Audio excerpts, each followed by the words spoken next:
Hi, everybody. My name is TJ. I'm the Director of Partnerships at the Elections Group. For anybody who is joining us for the first time, the Elections Group is a nonpartisan election administration consulting firm that partners with state and local election officials to implement new programs and improve processes for voters and stakeholders. We're a team of election nerds, essentially, who have supported election officials or who in most cases have worked in election offices. So we aim to support election professionals through collaboration, thought leadership, and elevating best practices. We use our real world experience to help you navigate your real world challenges today. I am so lucky to have an excellent panel to talk about the fun and exciting topic of standard operating procedures today. With me, I have the Honorable Teneshia Hudspeth, who is the elected clerk in Harris County, Texas. I have Pam Anderson, who is a former clerk in Colorado, who now spends a lot of her time working on exciting initiatives for the Election Center. And I'm very lucky, too, to have my colleague, Jessenia Eliza, who is a program manager with the Elections Group and the main author of our advice on standard operating procedures. So I'm gonna turn it over. I think we'll start with Teneshia, who can provide a more in-depth intro, and then we'll go to Pam before turning it over to Jess for an intro and a short presentation on our work related to standard operating procedures. Teneshia, go ahead. Yes, well, if you're in Central Time in Texas, it is 11 o'clock, so I'll still say good morning, but maybe afternoon to others. There you go. It is a pleasure to be here and talk about something that is so important to all institutions. I'm the county clerk here in Houston, Texas. Have spent, this year will be 20 years that I have been, I just graduated yesterday, right now, 20 years since I've been in the industry of elections. And my office is an employment of, I employ 400 employees to kind of give you an idea of how much staff I have. Obviously, we don't just run elections in Harris County. We provide tons of other services. 200 of that staff is in the election side, 200 or so is on the other side. So I've spent my many years right out of college in the clerk's office doing the job. And I think you guys want to kind of just get to where we're at in the nuts and bolts, so I won't bore you with much else. Hi, everybody. I'm Pam Anderson. Nice to see you all today. I have been in elections for a little over 22 years. I was a municipal clerk, small jurisdiction in Wheat Ridge, Colorado, just outside of Denver. It was me and one other person. And then I was the county clerk for Jefferson County, Colorado. And that was an organization of about 120. And I went on to be the executive director for the Clerks Association, and then did a brief stint of missionary work, was the GOP nominee for Secretary of State in 2022. And I'm really excited to be here. I now work on a lot of projects around the country. Election Center project called the Coalition of Election Association Leaders, where we connect and network for those that are leaders within their own state.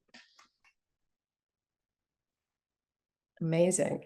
Hi, y'all. My name is Jessenia Eliza. You're welcome to call me Jess. As TJ mentioned, I'm a program manager with the Elections Group. And though I dabble in a little bit of everything, much of my time is spent ensuring that our systems and our procedures and our documentation are organized and aligned with how we work. Prior to this, I was the director of government initiatives at the civic tech nonprofit Democracy Works, where my focus there was collaborating with election offices on their vote-by-mail procedures and ballot tracking. I also have years of experience as a consultant helping nonprofits with grant writing, program design, and tech implementation. I said this earlier in our practice, but truthfully, I cannot think of a better topic for me to be here discussing with you today than SOPs. Perfect. Well, we are going to jump right in. And I know, Jess, you have a quick presentation for us at the top. So I'm going to throw it back to you, and I'm going to link to our resource here in the chat for folks to look. Yay, excellent. I don't have a slide deck or anything. I am just going to talk y'all through some of the resources we put together before we get into the substance of the presentation.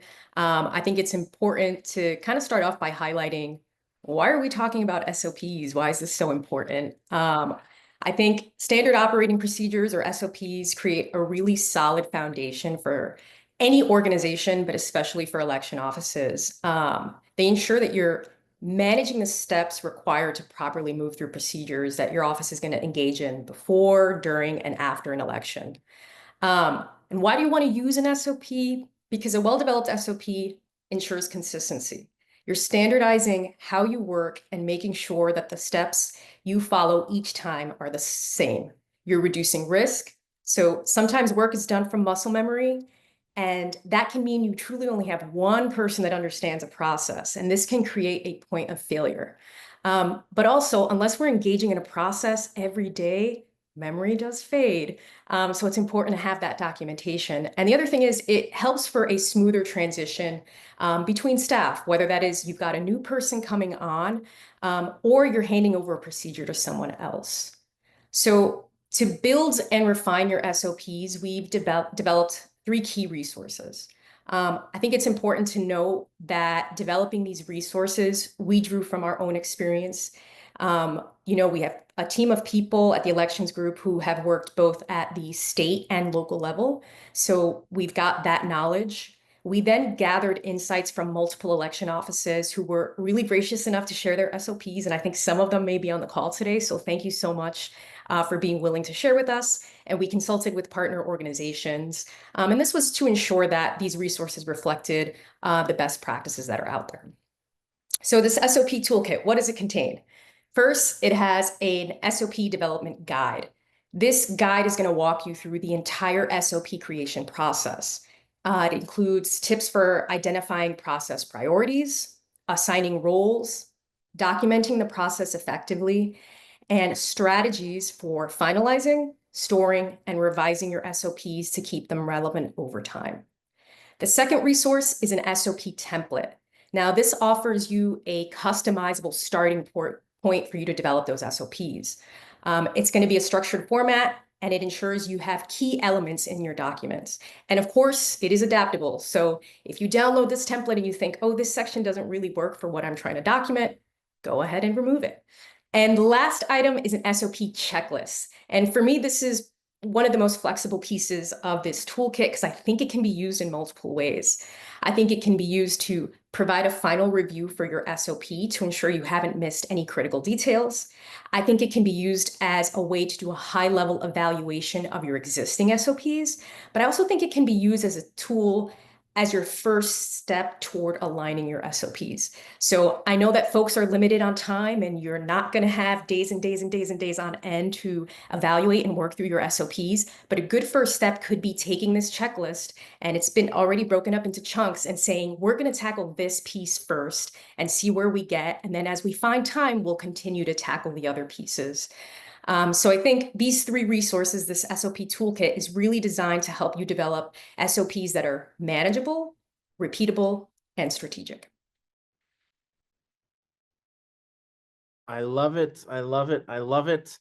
So we're going to move on to the Q&A portion. Again, I put, and I'll put it again, the link to that resource or those sets of resources for folks to look at. I'll say at the top, if you need any help with those resources, please don't hesitate to reach out to us. I'll go ahead and put our support email in the chat too. But I first want to turn to Teneshia and just talk about how the fact that you run a very large organization. I know during our time before the audience came in, you mentioned that you've kind of existed at multiple levels of that organization. I think you said 6 roles in total, which is remarkable. And you've got folks spread across multiple divisions. You can't see or know or do everything, despite what you may want to do sometimes, right? Can you just talk about generally the importance of standard operating procedures?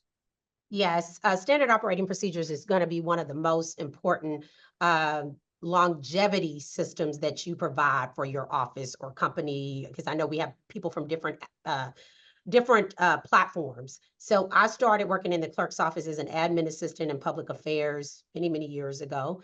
And as TJ mentioned earlier, now 6 positions later has become the county clerk. So I have learned what doesn't work and what does work.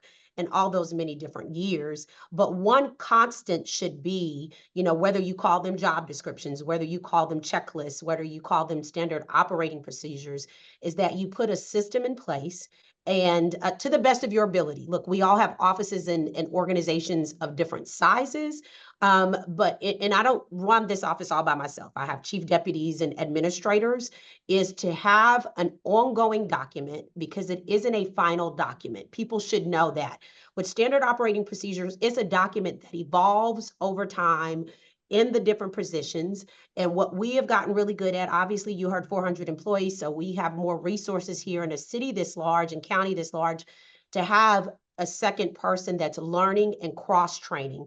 But as you develop your standard operating procedures, and I'm just kind of looking at the checklist that were provided here, these are such good starting points. So I hope you all are looking at those documents to start. A lot of people can't get out of their heads, where do I start? Because I do so many things.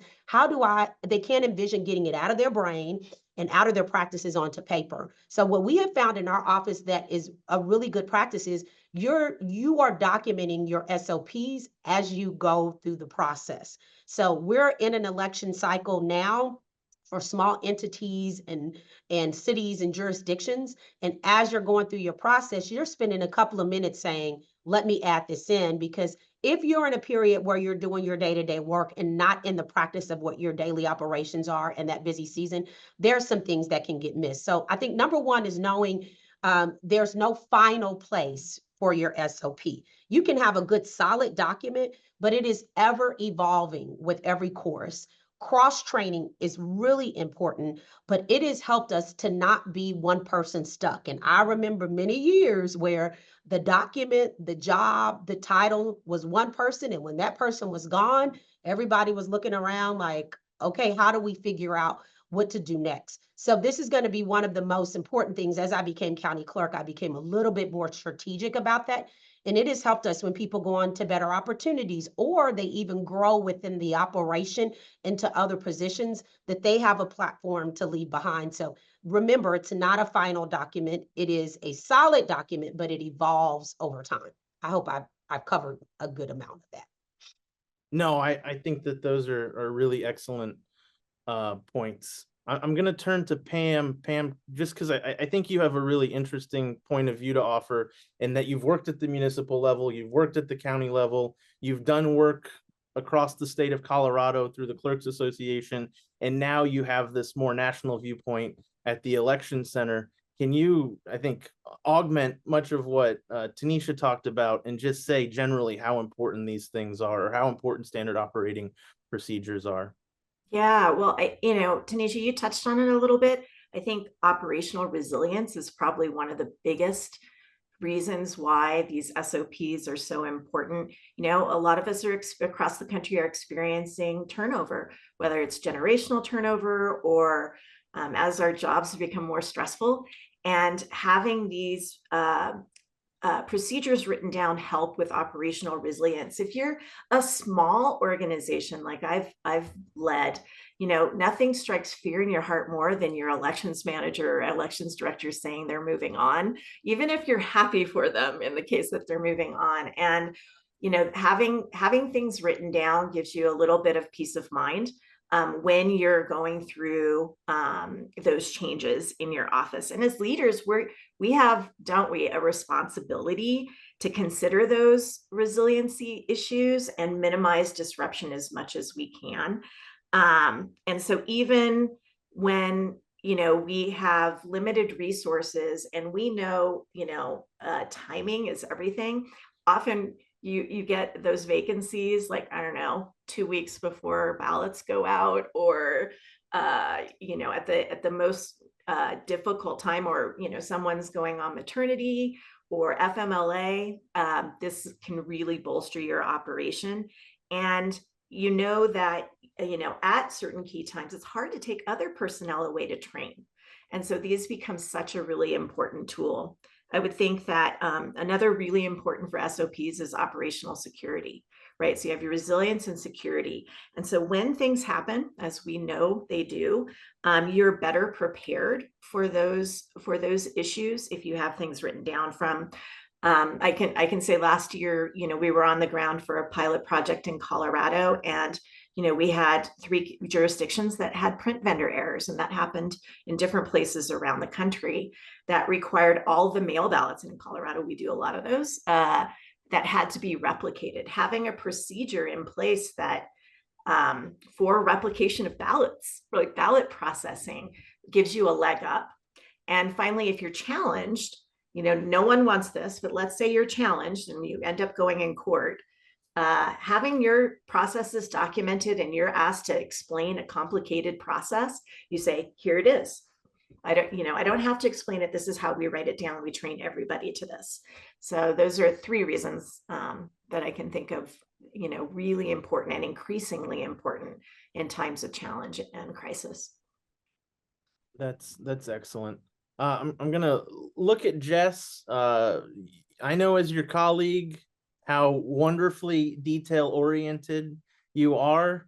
I'm just wondering if you can remark generally on how detailed you want to be in an SOP, understanding some of Tenesia's point that these are ever evolving dynamic documents that you need to be updating, in real time, essentially. Yeah, and I think this is a great question. It is something that we touch on in the guide when we discuss setting up for success and mapping the process. Teneshia also touched on this. Sometimes some of your processes might be a very clear checklist. So I think what I'm about to say is making a general statement, but it won't apply to every process because it's kind of depend on what that particular process or procedure is. But the high level answer is it should be detailed. Why? You want to ensure that the procedure is completed the same way every time. You're writing for clarity and consistency. But how do you get there? I think planning an SOP can be daunting, especially if it's going to involve a long or complex process. And that might lead you to procrastinate a little bit as you're thinking through, oh my gosh, there's so many details in this. So before you get into the substance of the document, one of the things that we believe is worthwhile is just spending a little bit of time on for these longer processes, determining what is the purpose of this document? What are your objectives? What's the SOP looking to solve? The scope, which I think is also really important. Where and how will this be used? You want to focus on a specific process being completed, and it should include roles and responsibilities. Who's going to be performing the tasks? Who is the contact person should issues arise? And then have an idea about what this SOP, what should the outcomes be? So what does this SOP aim to achieve? One of the examples we use in the guide is talking about the ballot proofing process. So for something like that, perhaps the desired outcome is this SOP aims to ensure, 100% accuracy in the ballot's final draft. And so I think when you've got your purpose, your scope, and your outcome in hand, you've narrowed the focus of that document, making it a little bit more tangible to tackle. And then you begin gathering the details you need for the SOP. And we recommend you start with an outline, break down those major steps or phases, highlight the key activities, and then you'll test that outline and add other items to it. And then once you're feeling like that outline is in a place where it's covering the process from start to finish, at that high level, you'll start entering in those details. We recommend a phased writing approach, especially for the lengthy processes, so you have room for feedback and you can verify that the steps in the process are accurate. Ultimately, your SOP should be something you can hand off to someone in your office. Both Pam and Teneshia gave great examples of things that might happen, things that might come up unexpectedly. Someone should be able to pick up that SOP and have a good understanding of how they can move through a particular process. I'm wondering if Teneshia or Pam, if you have anything you want to add to that, just generally. Yeah, some of the thoughts I had, first of all, I got an opportunity to take a look at some of these tools. And if you haven't had the opportunity, I strongly encourage it. If you're familiar with elections group work, and we love a checklist, right? We love to love and hug and touch, and they provide all of these things. And at first, when you look at it, it does seem daunting. So I'd just like to reinforce taking that bite, the checklist bite is great.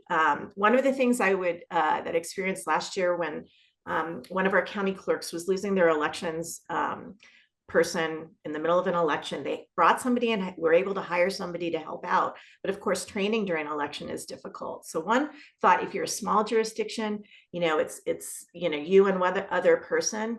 When you've got someone doing an election, have a training exercise where they're sitting next to the person on that procedure you want them to learn, and jot it down. That gets you a little bite start, right? And so taking those bites out of this process and going towards, what are the things that create the most challenges for you, or you staff the most new people, I think, coming into your space is where I'd start. And I would just add, look, there's never going to be a perfect time to create this. I saw something in the chat earlier. How do you get the buy-in? And what we have done is pivot in every, well, look, if you're in the elections now, gone are the days of your grandfather's elections, right? Where you have an election, right? And then you got a little downtime, and then the next one has come, right? There are elections happening all year round, every year, because that's the way we live today. And so there's no ideal moment that this happens.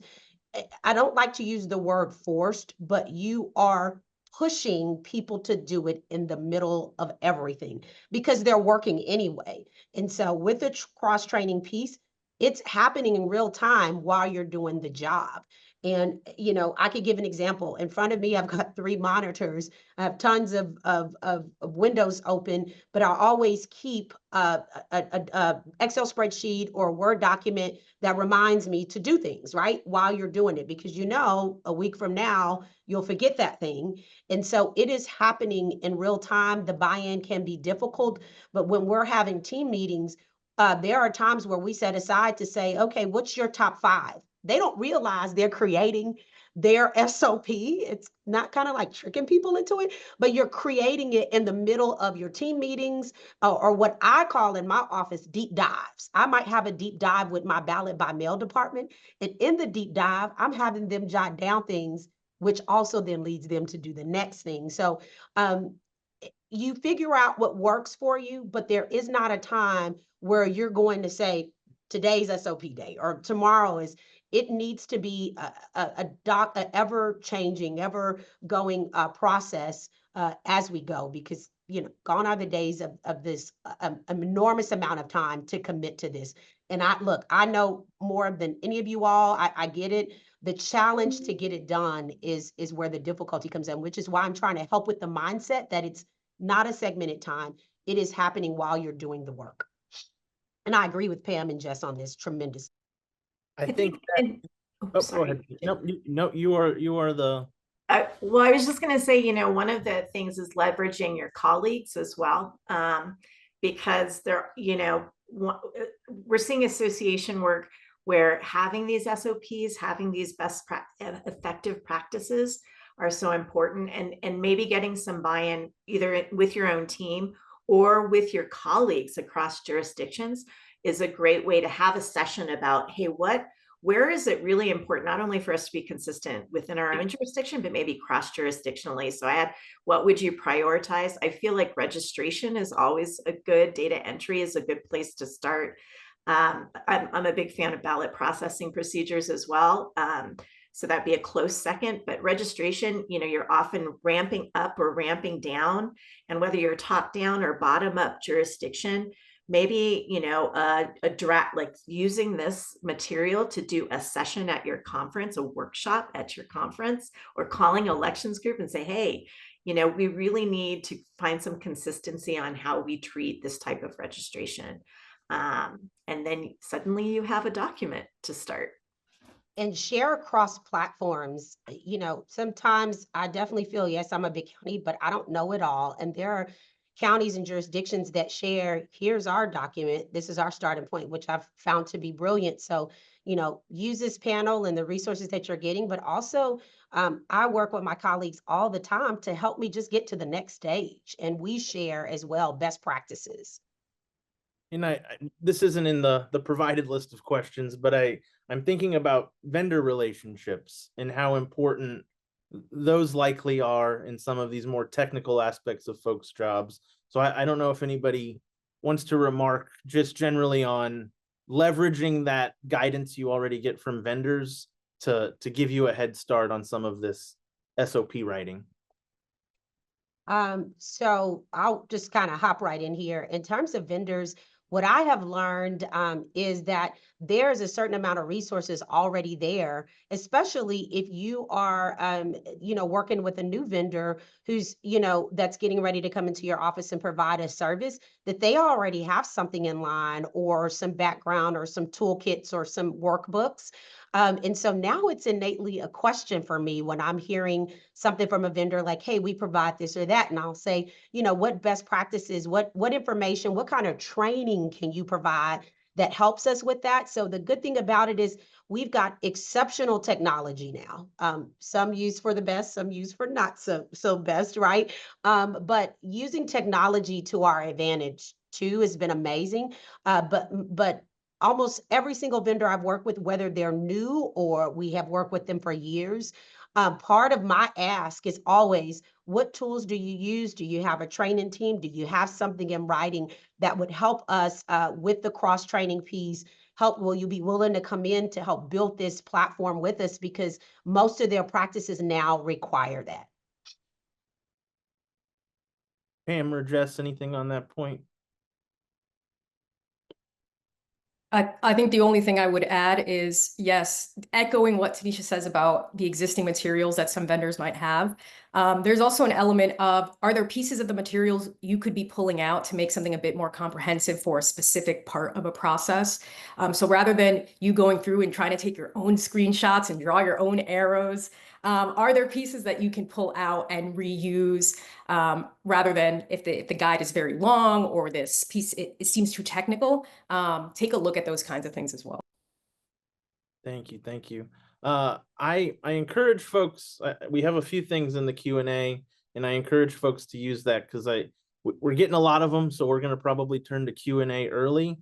I think on this next question, Teneshia has touched on this about making SOP updating or writing as doing it in lots of different places within your organization. So doing it through cross-training, doing it at team meetings. Just to everybody, can you, I think, talk a little bit more about some of those effective practices for making sure that you're doing this, making sure that you're getting buy-in? Yeah, I mean, we're all coming off of, thank you for that question, whoever asked. We're all coming off of presidential, right? So part of our brain is like, I'm exhausted, I'm over this life, right? And the other side of your brain is like all the things that are in front of you, all the things you need to catch up to, all the things that need to go touch, not touch. So I understand mentally, emotionally, physically, we're in between two different worlds. And then there's go time, because here's another election. I will say that we have formulated a project management team. And look, I get it. Not everybody can have this, but it's a two-person team right now, but it is sort of the motivator to actually get the SOPs done, right? There's only so much we can do as clerks, as election directors, and our role to push it because we're trying to carry the base of the entire office or the organization. And so I quickly learned, in order to meet the matrix and get it done while we're coming up with all the different ways to motivate folks, is that you do need some sort of project manager or someone that is checking in, seeing if folks are getting stuck in any area, and can kind of sort of push them into the next room and where they need to be on the checklist. I hope I'm answering the question as a whole, but we quickly identified, and look, it might be one person, it might be you, and yes, this goes into after hours work. I will be honest.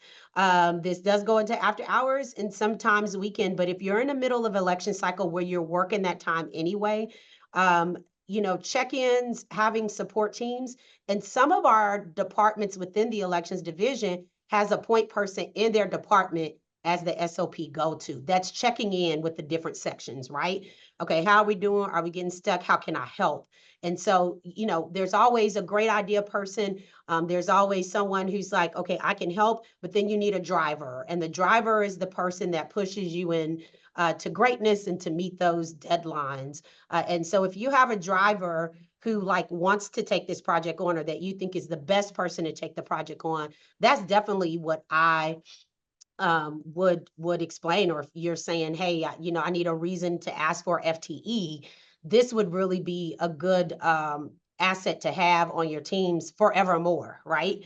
And I think you will quickly see how well it provides results, but also helps to open up ways in which you weren't thinking of things that need to be done.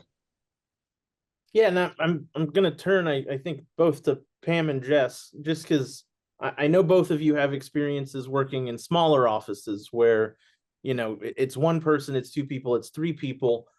Perhaps what are some practices you can institute so that even if you can't get another person, you keep these conversations at the front of your mind? I can imagine, setting a meeting every 2 weeks or every month where you tackle one thing intentionally, and that's how you eat the elephant. But can either of you talk a little bit about, if you were in the situation of having to do this in a 2 or 3 person office, how would you start and how would you keep it going?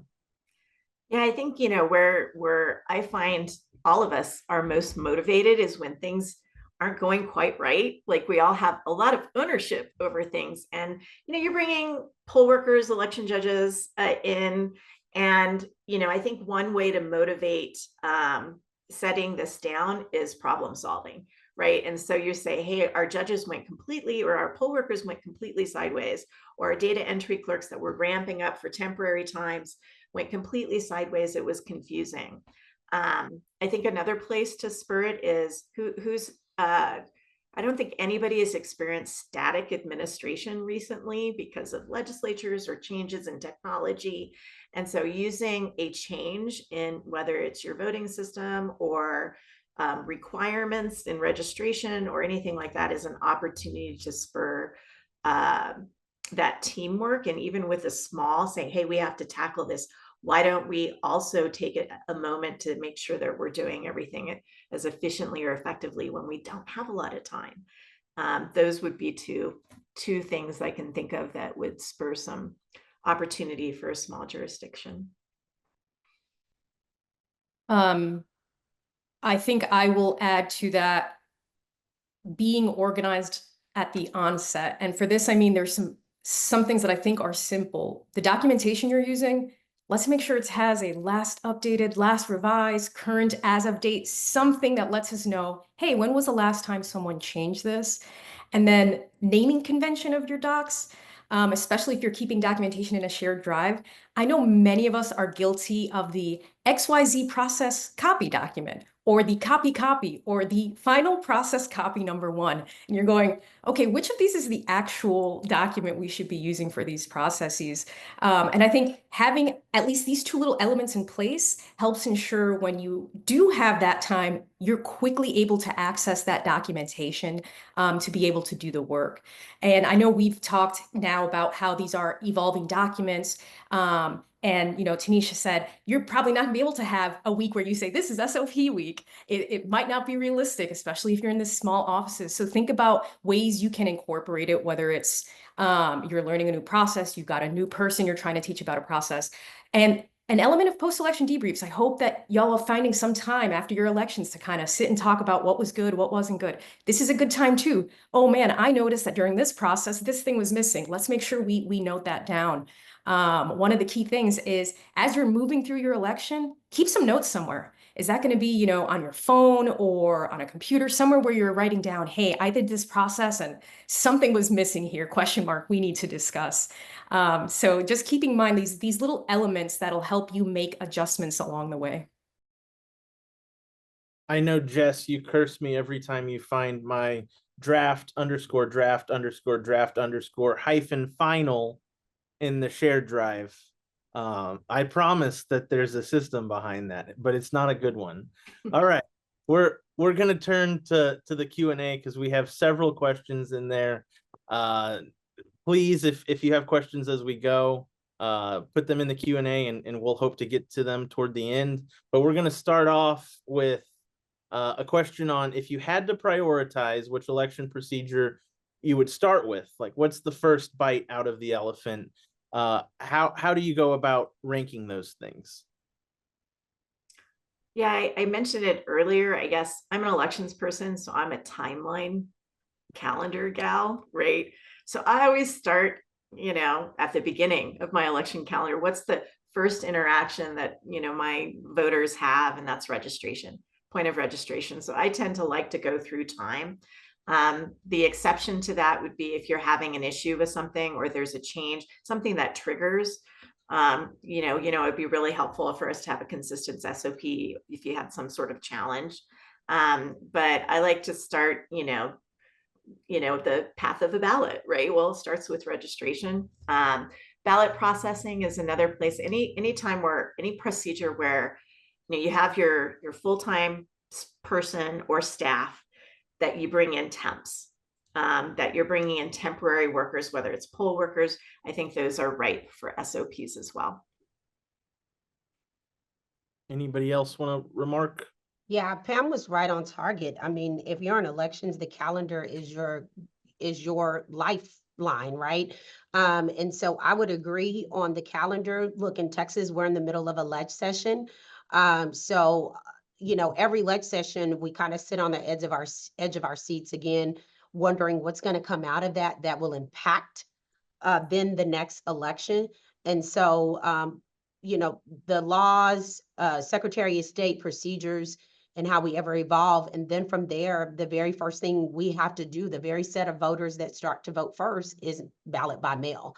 And while in Texas, we have, ballot by mail, absentee voting, early voting in person, which is a 12-day period, and election day, that is the first sector of voters that start to vote. I mean, obviously, your process is encoding your ballot.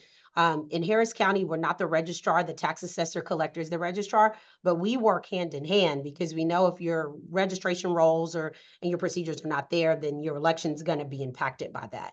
So definitely your timeline. And I think what ties into that timeline is laws, right? And that ballot by mail. Everything then trickles down from that point forward. It all depends on what area of the US or outside you are in and what is your requirement and what you do more of in your election cycle. All right.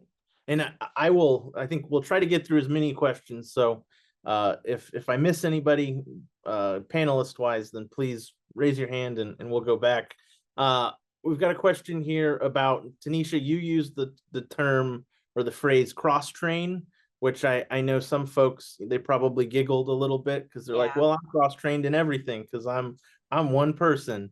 What are some recommendations about, I think for small offices, that's a tough thing to tackle. But for those medium-sized offices, looking, I think at Pam, how do you begin to build a culture of cross-training so that folks understand multiple jobs within an office? So there are several ways in which we do it. If you're in a certain division, like we have election services, those are the folks that deal with the phone lines and training or recruitment. What happens is your weekly meetings, right? You can't be if you're in elections and you're not having a weekly check-in with your team, small or big, you're doing a disservice to yourself, right? You've got to have a check-in point where everyone is somewhat on the same page. So within those built-in weekly meetings or bi-weekly meetings, you take a section of that meeting to essentially cross-train. Again, I think sometimes we think this is so daunting and it's so big that really you can make it minimal. Talk about the most important things for the week. Okay, and now we're going to have this person in FPCAs, federal postcard ballots, to do a brief 15, 20 minutes to talk about what they're working on and to answer our questions. That's considered cross-training, right? So if you're thinking in your mind, it has to be the director and assistant director, and you've got to learn everything the director's doing.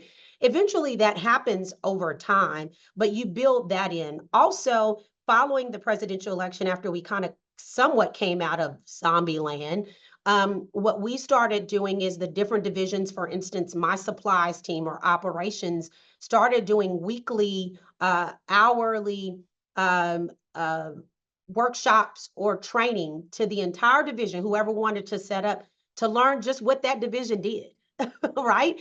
And so for a month, every Wednesday for an hour, whether you were in supplies, IT, or whatever sector of elections, the operations team did their hour long, and by the end of this month, you ought to have been able to make it to one or push yourself to make it to one. where they just explain what they did. And the reason why we're doing that, every month is a different division that they do that monthly training, because now you understand, hey, if I have to get something to the ops team, they can't get it done if I'm dragging my feet, not realizing how important their process is.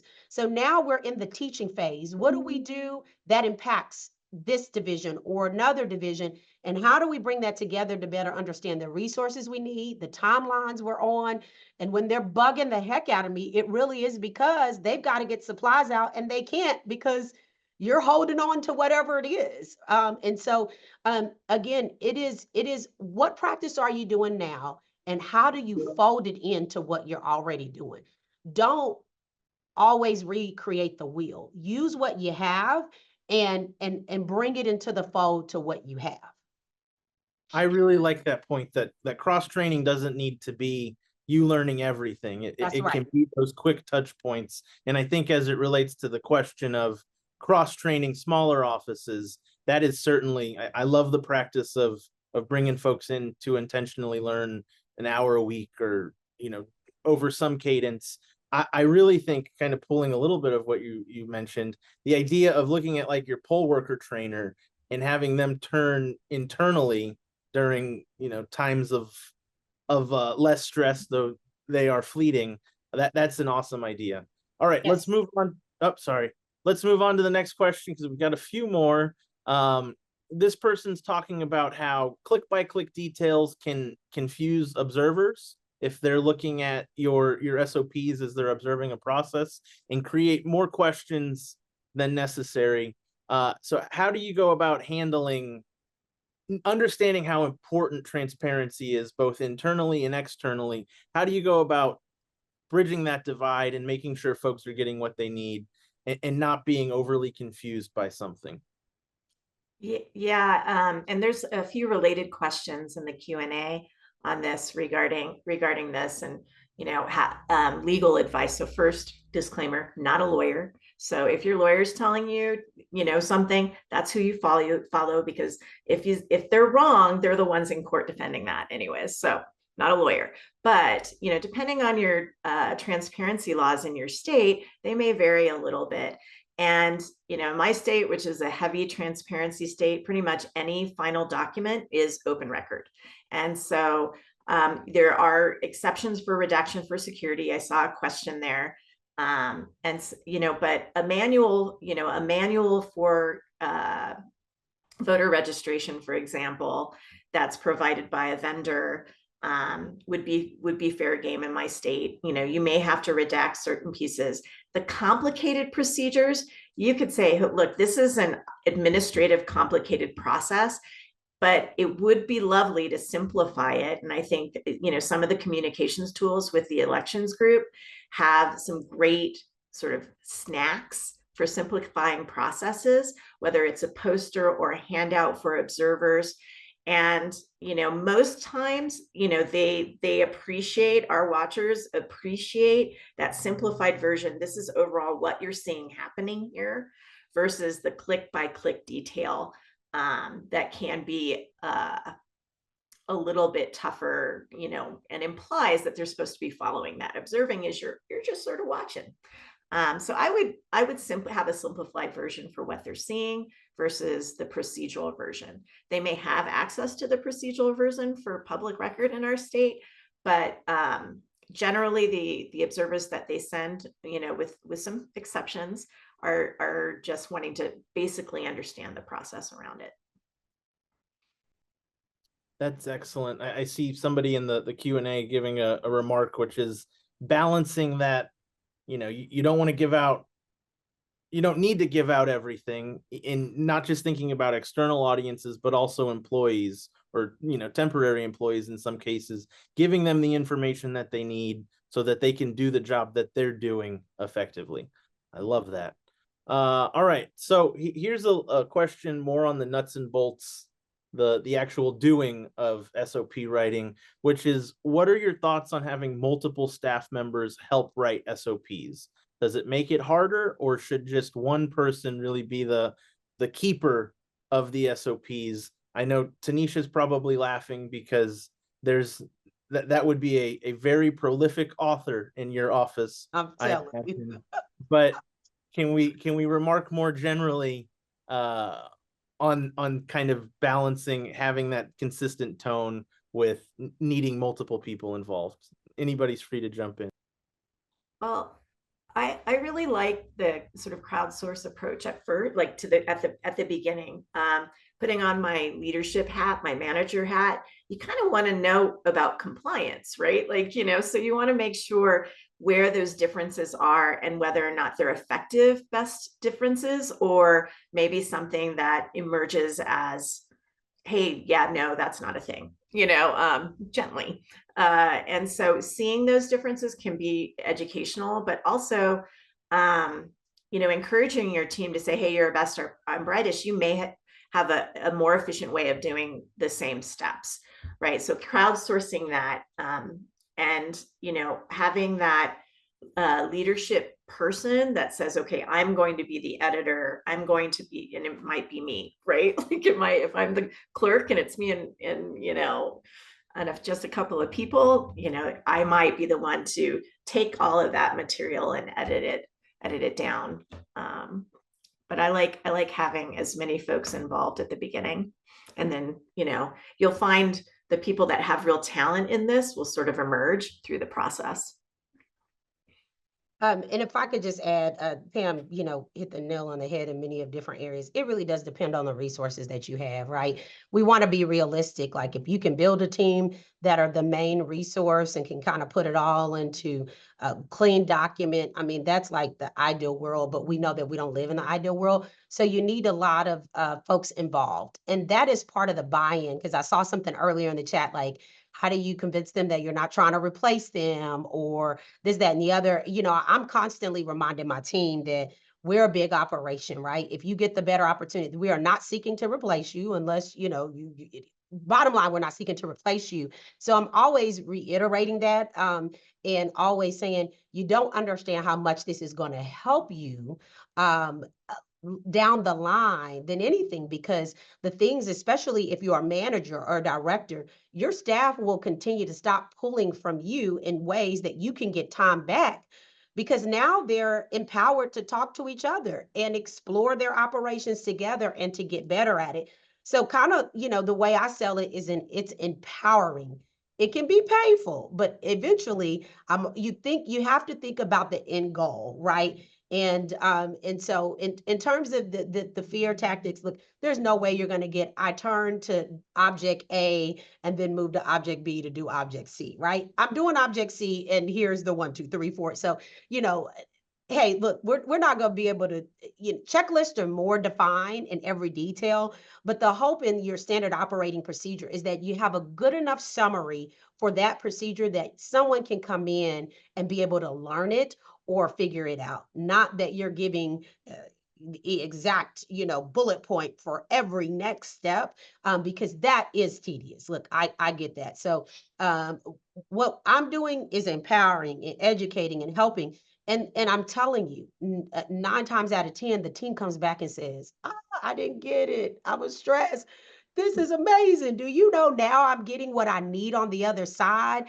So once you break through that hard part, I get it. It takes time because you have to buy it yourself. You got to buy it. You've got to get used to it. And once you start to sell it, but then the staff understands how much space and autonomy it gives them and much freedom to do better every cycle. And it's less stress, then it is a trust the process type operation.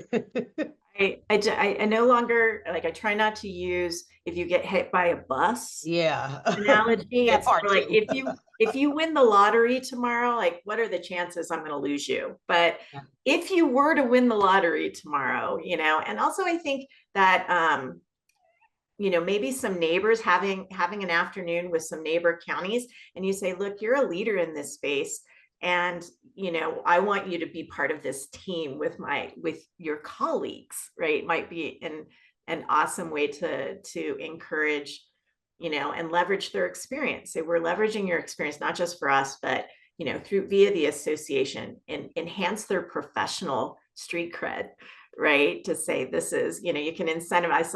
Saw a question about how do you incentivize this? Like leverage, enhance and elevate your expertise, right? Like we like to say at Election Center, by saying you're a leader in this, in our profession, in our state, and we're going to share this. I think could be one great incentive as well. And I also add to mine, if I can, I use this as a tool too to say, hey, you could grow in this office if you want to go to the next level, if it's the opportunity.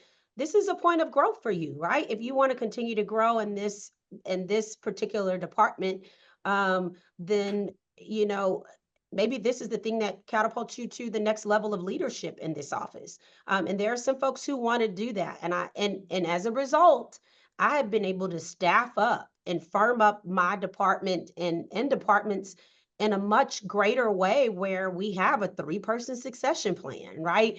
Now, not every area is there.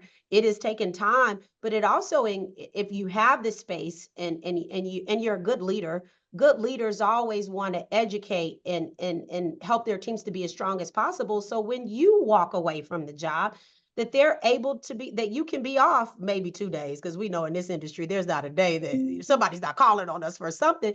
But you can actually empower these folks to be more independent, to think for themselves, to make the hard decisions. And then when you get there, you'll say, okay, well, what's your suggestion? You figured it out. Great. This is how we're moving forward. So, creating the positive spin. I love the hit by a bus. That's normally the last thing I use. But those are all ways to really empower the team, sort of trick them into the meetings of here's what we're doing. And eventually it evolves, but it does take time. I feel like we've gotten answers that have addressed so many things, incentivizing participation, I think enhancing professionalism, providing a pipeline to professional growth. We touched a little bit on emergency planning and the succession plans. I know that these were several questions that we had in here. I love there was a typo in one of the Q&A comments, which is, I've heard hit by a bus for 111 years. I thought that they were being Feels funny. like it. Yeah. I joke that I use the lottery one now too, but I say, I want you to not have to stop at the office on your way to Aruba, right? Like I want you to just be able to go. All right, let's turn to, I think we've got time for one more question. Well, actually, looking at the time, maybe we don't, but I think we've touched on a lot of the things that are still here. I want to give each of our panelists 30 seconds to a minute.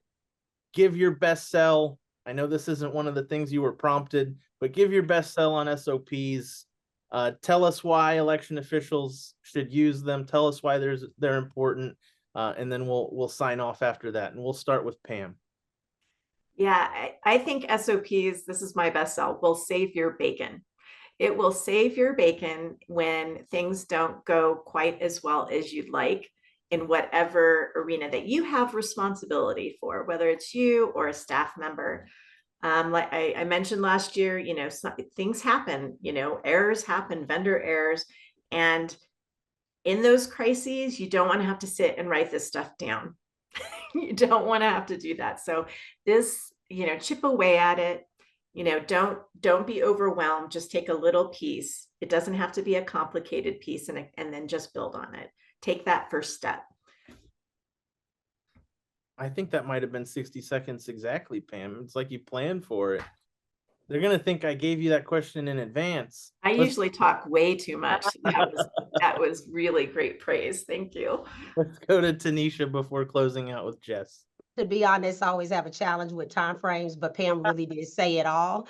Pam really did say it all. It will save your bacon at the end of the day, and you will learn in your leadership that ultimately you'll be able to come up for air and breathe a little bit better. And so we all want that. So it's going to save your bacon. Get with the program. Make it not hard on yourself. All the things we have said in this session is the deal. Take the first step, then take the second step, then take the third step. And at the end of the day, you have a flowing document. So when the lawsuit comes through or the challenge in court or whatever it comes up with, your team can go back and say, okay, here's what I did versus I can't remember what happened. right? Or the record keeping. So save your bacon. And I'm going to use that, Pam, from now on. Hey, I love bacon. Jess, as the elections group's chief bacon saver, go ahead and close us out, and then I'll do a quick outro. Oh gosh, what can I say that these wonderful ladies haven't already said? Consistency, efficiency, reduced risk. That's what I got for you. I think those are really 3 key things to be thinking about on why these are so important. We've got a chat or a Q&A comment that says, I love bacon too. Well, I just want to thank Teneshia, Pam, Jess for taking the time to join us. Thank you, Jess, for being our resident prolific author of our SOP guide here at the elections group. I encourage folks in the audience, if you have questions, please reach out to us at the elections group, support@electionsgroup.com. We're open to doing a panel like this or a workshop like this at any future conference that you may have in your state or in your region. Pam mentioned the importance of bringing folks in and collaborating at every level of your office. And I think that this is an excellent opportunity to do that. So if you have any questions or would like to explore having us at a conference, please, please, please send us a note at support@electionsgroup.com. Finally, I hope everybody has a wonderful, happy Thursday. Thank you for joining us. Please share these webinars with your friends, and we look forward to seeing you in the future. Thank you so much.